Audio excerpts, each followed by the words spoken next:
question de l'ISF qui revient chez beaucoup de nos concitoyens. C'est pour ça que c'est pour moi pas du tout un tabou, ni un totem, si je puis dire. Le Parlement a voté ce sur quoi, en tant que candidat, je m'étais engagé. Donc il n'y a pas de surprise et il n'y a pas de tromperie. Et ça me semble être une bonne règle démocratique d'essayer de faire ce sur quoi on s'est engagé auprès de ses concitoyens.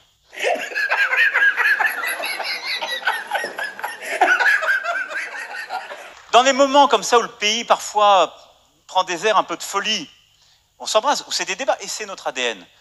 On veut toujours trouver un coupable. Bon, j'ai le sentiment de remplir ce rôle à plein, et je l'assume.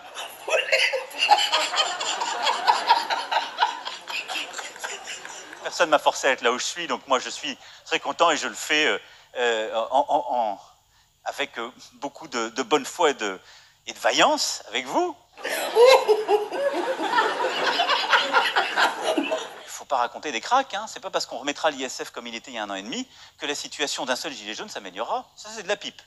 Ce que je sais, c'est que si je le faisais demain, les quelques-uns qui étaient en train de revenir de créer de l'emploi, ils diraient bah, celui-là, on a compris, il est comme les autres. Dès qu'il y a un coup de grisou, lui, il remballe ses idées, il est reparti. Ah bah non.